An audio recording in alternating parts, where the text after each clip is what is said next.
Assalamualaikum. In this video, our group will be present about risk, insurance and market practices. My name is Amanin Sofia and this is my group members, which is Nadatul Aklima, Nur Sinizati, Daniel Haikal and Nur Sniza. Assalamualaikum warahmatullahi wabarakatuh. Let me introduce myself first. My name is Nadatul Aklima Alia binti Amirul Azman. Today I want to present about the introduction of the risk management. As we know, risk management is a systematic process that involves identifying, assessing and controlling potential risks that could negatively impact on organization objectives. The concept of risk encompasses both threats and opportunities as it refers to the potential impact of an event or decision. Effective risk management not only helps in organization and anticipate obstacles, but also facilitates smoother operations and strategic decision making by providing a structured response plan for navigating uncertainty.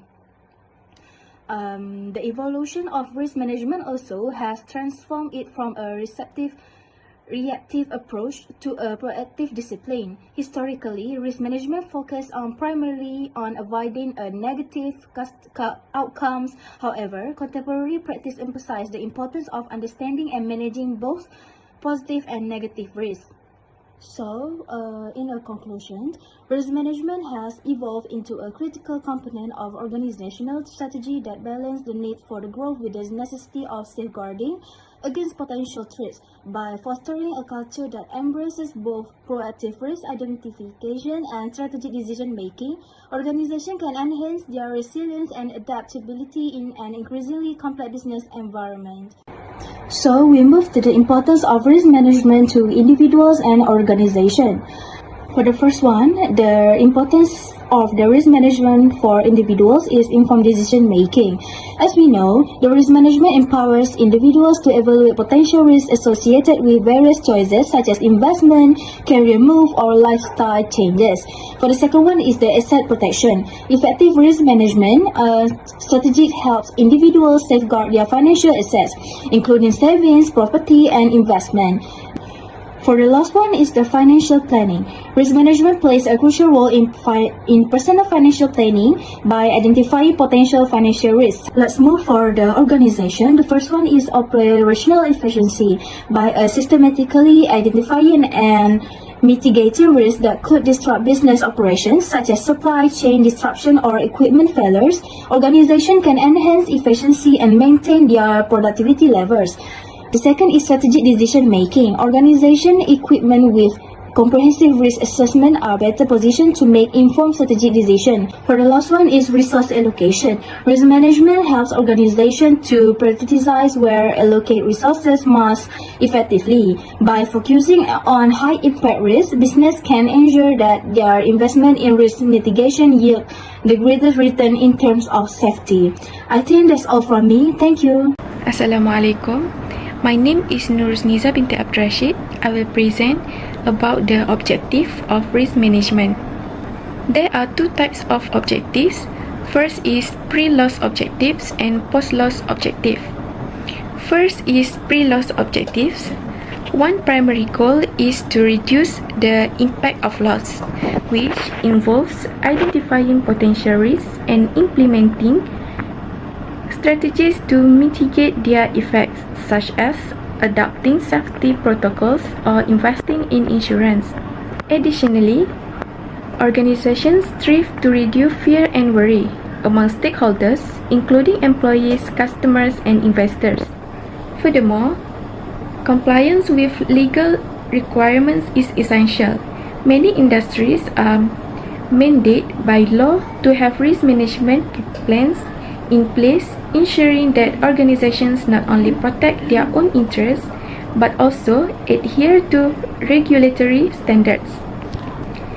Next objective is post-loss objective.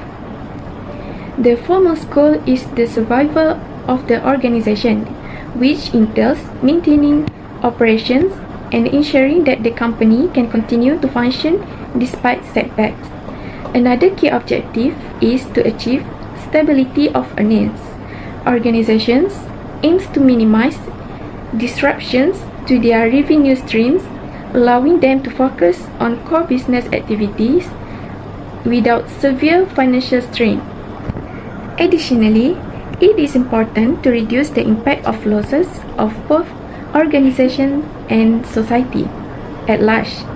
When an organization suffers a loss, the repercussions often extend beyond its walls, affecting employees, suppliers, and the community. That's all for me. Thank you. Hi, my name is Muhammad Dana Haikal, and I'm gonna continue this presentation with explaining about the risk management process. The first stage is risk identification. Here, we identify risks that could affect the organization by looking at what could go wrong internally and externally. Tools like checklists and SWOT analysis help us spot risks early to prevent escalation. The second stage is risk evaluation. Once we know the risks, we assess how likely they are and how serious their impact could be. This helps us focus on the most critical risks using tools like risk matrix and scoring system. The third stage is selection.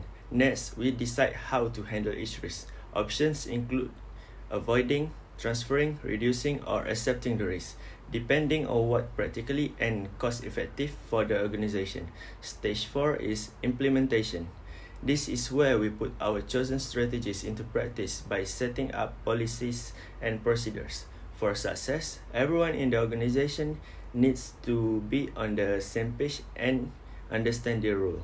Stage 5 is risk control. Finally, we keep monitoring and reviewing the risk management plan to make sure it stays effective as risks evolve.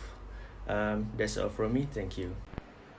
Assalamualaikum, my name is Nurul binti Abdul Rashid, and next slide is risk management techniques. First, risk avoidance. Risk avoidance involves changing plans to sidestep potential risks entirely. This technique is effective when the risk is deemed unacceptable. For example, a company may decide not to enter a new market due to political instability, thereby avoiding associated risks. Second is risk mitigation. It refers to the implementation of strategies to reduce the likelihood of impact of risk. This can include preventive measures or contingency plan. For example, a construction company may implement safety training and use protective equipment to reduce the risk of accident on site. Third is risk transference. It involves shifting the burden of risk to another party, often through contracts or insurance. For example, a business may purchase insurance to cover potential losses from natural disasters, effectively transferring the financial risk to the insurer. And lastly, risk acceptance. Risk acceptance is acknowledging the existence of a risk without taking any action to mitigate it. For example, a startup might accept the risk of minor software bugs in a new app, prioritizing other resources over fixing these issues immediately. That's all from me. Thank you. Assalamualaikum, my name is Amalin and I would like to present about risk measurement technique. First is probability and impact analysis. This is defined as assesses risk according to their possible impact and probability of happening. Next is risk metric. It is a graphic tool that plot likelihood versus severity to classify threats. After that is value, modes, and effect analysis. It identifies potential value modes within a system and assesses their impact. Last but not least is quantitative risk assessment. It use statistical method to quantify risk often employed in high-stake industry like oil and gas.